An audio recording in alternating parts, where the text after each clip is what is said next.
Et yo! Je suis tout seul, je reprends un concept qui a déjà été fait. J'ai bien aimé, j'ai adoré regarder, j'avais envie de le refaire. On va varier un peu le contenu de cette chaîne. T'inquiète pas, les explorations, c'est toujours là, c'est toujours d'actualité, on aura tout le temps. Cette petite vidéo, elle va s'appeler les anecdotes de FIA. Le moment est venu, c'est maintenant où je vais lancer l'anecdote numéro 1. Pour faire simple, j'avais, je sais pas, 17, 18 ans, vers 19, 20 ans, vers par là. J'étais avec Nikus, que vous commencez à connaître avec mes vidéos d'exploration, il s'affiche ici. Et en fait, on m'a prêté un appareil photo, donc les premiers appareils photo numériques. J'ai toujours aimé la vidéo, j'ai toujours aimé la photo, j'ai toujours été un peu artiste dans l'âme. Je me réveille le matin, et là, je vois par la fenêtre dehors une petite couche verglacée sur les arbres, sur le goudron, sur les toits. On m'a prêté un objet de qualité, j'ai le talent. Je croyais que j'avais le talent. C'est parti, c'est photographe. Aujourd'hui, mode exploration. Aujourd'hui, Indiana Jones. J'appelle Nikus. Je dis, aujourd'hui, séance photo. On va aller prendre la nature. On va partir à l'autre bout du monde. En fait, on va... Bah non, en fait, on est parti dans le parc derrière. J'ai 17 piges ou 18. Qu'à cette époque, j'ai pas le permis. Nikus l'a pas non plus. On arrive. Je dis, putain, ça c'est beau. Je prends 2-3 feuilles en photo. Je dis, c'est sympa. Avec le petit verglas dessus. Putain, je suis un artiste. Et là, je repère un sapin. Mais un sapin. Ce con de sapin, là. Il est beau comme ça, un peu blanchâtre. Si tu montais dedans, donc je monte dans l'arbre qui se trouve en face. Et je dis d'en face, je vais te prendre en photo. La photo elle va être stylée. Les drones, ça n'existait pas à l'époque. Hein. Donc savoir que j'allais prendre une photo en hauteur de quelqu'un en hauteur, c'était quand même extrêmement stylé à l'époque. Enfin du moins je croyais que ça allait être stylé. T'as eu l'idée du siècle là. Pas du tout. Tout se passe bien, je prends une photo ou deux et je descends.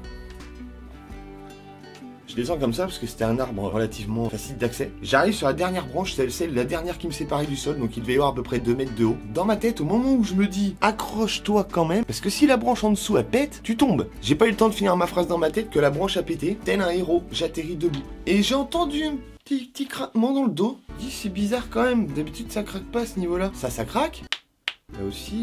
Ça craque aussi. Mais dans le dos comme ça, d'habitude ça craque pas. Donc je m'allonge par terre, hein, réflexe, hein, j'ai trop mal en fait. C'est pas un réflexe, c'est que j'ai trop mal, je suis en train de chialer ma race. Et je dis à Nikus, qui était encore dans le sapin, Nikus, y a un problème. Donc Nikus descend dans le sapin. J'ai dit tiens mon téléphone, c'est en train d'appeler le 18. Donc j'arrive à l'hôpital, on me fait une radio, on m'ausculte et tout ça. Et le médecin arrive, bonjour monsieur, comment allez-vous? Ben si je suis là c'est que ça va pas. Il me dit on a les résultats. Vous avez une vertèbre de cassée. Sur le moment tu te dis putain merde, qu'est-ce que j'ai branlé comme connerie? Tout ça pour une photo dans un arbre de Nikus dans un sapin. Je vais peut-être bien finir ma vie en fauteuil. Heureusement.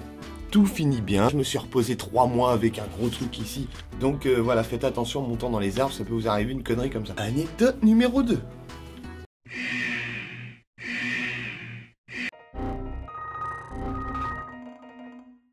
C'est le coupe de cheveux ce matin.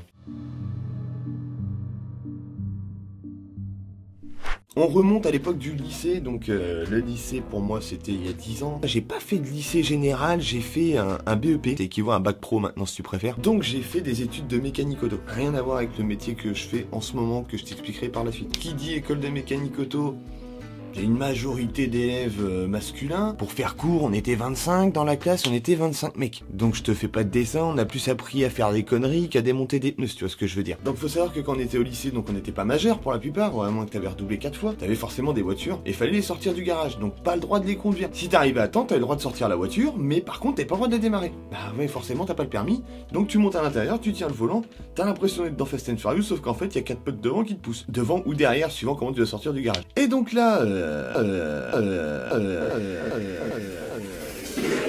un pote de ma classe monte dans la voiture et fallait sortir en marche arrière et passer la porte de garage. Je me mets devant avec 3-4 potes, je sais plus combien on était. On commence à pousser comme des bourrins, tu vois. Peut-être faire une petite pointe à 80 km/h. C'est pas possible, c'est réellement pas possible. Mais on essayait d'aller au maximum. Et là, je sais pas ce qui me passe par la tête, je me dis putain, je me ferais bien une Starsky Hutch. Si je courais et que j'essayais de monter dans la voiture côté passager avant qu'elle sorte du garage. Fausse bonne idée. J'ai couru, j'ai ouvert la portière, je suis monté côté passager, j'ai pas eu le temps de fermer la portière. Et vu qu'on sortait en marche arrière, la portière ouverte, c'est prise dans le mur.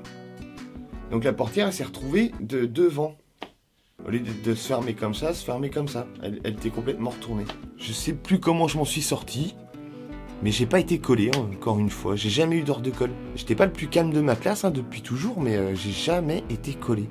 Je sais pas comment j'ai fait. L'anecdote qui suit, l'anecdote 3.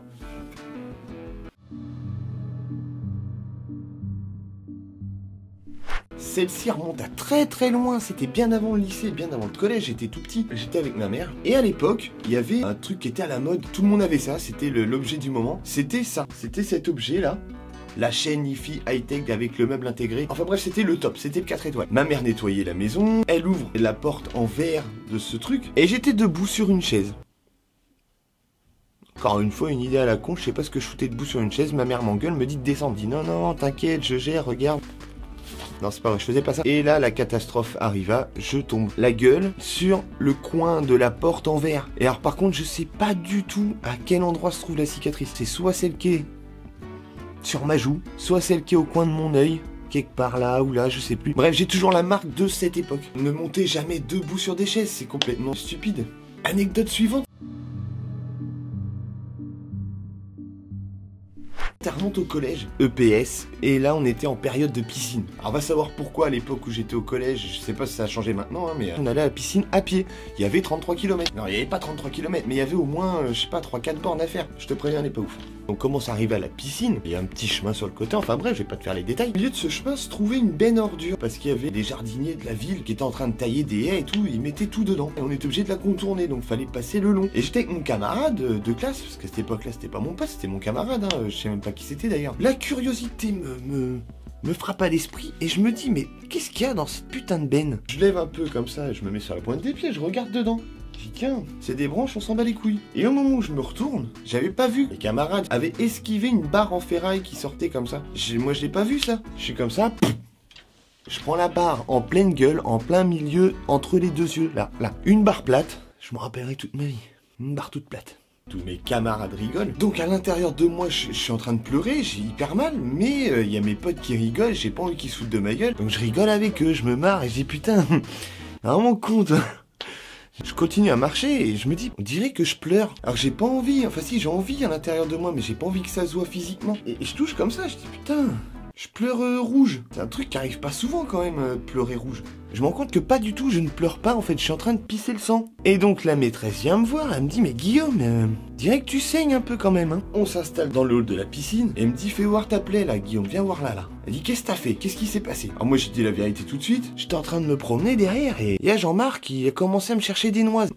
J'ai posé une pêche, il m'a mis une mandale, et voilà. J'ai pas raconté ça du tout, j'ai dit la vérité tout de suite. À défaut de passer pour un con, au moins je disais la vérité. Elle me dit, ouais, c'est sympa, mais là tu vas pas pouvoir te baigner en fait. Je dis non, puis ça m'arrange pas parce que moi j'avais bien envie de faire une petite trempette moi. Elle me dit, oui, mais c'est pas ça le problème, c'est que là faut que j'appelle les pompiers parce qu'il faut recoudre.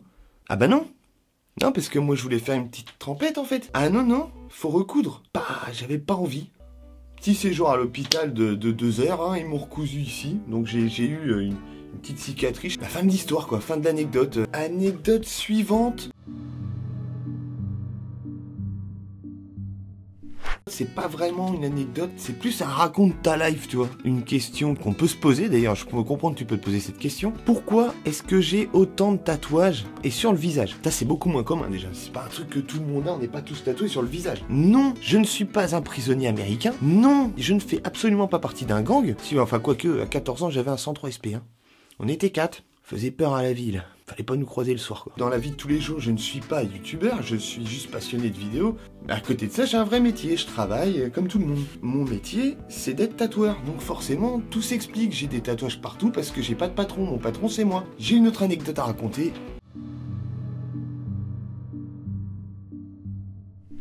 Et celle-là me concerne absolument pas, mais j'étais présent. C'était drôle à vivre. On s'en fout des dates, je vais pas dire encore quel âge j'avais, mais j'étais plus jeune et je faisais du vélo. Et j'étais avec un pote, et ce pote, on l'appellera Pierre Richard parce qu'on l'a toujours appelé comme ça. C'est le mec qui a le moins de chance au monde, je pense. Pour te donner un exemple, au collège, tout le monde descendait les escaliers en glissant sur la rambarde. Lui, il le fait aussi comme tout le monde, sauf que lui, il tombe du premier étage. Ce jour-là, on part faire du vélo, on se promène. Et lui, vu qu'il a une chance exceptionnelle, prend une descente. Et là, je le vois, il s'arrête. Il s'arrête net. Et du coup, je vais le voir, je dis putain, qu'est-ce qui t'arrive? Et là, il pouvait plus parler. Impossible de communiquer. Il était en train de s'étouffer. Moment de panique, on comprend pas trop ce qu'il a. Et il nous fait voir sa gorge.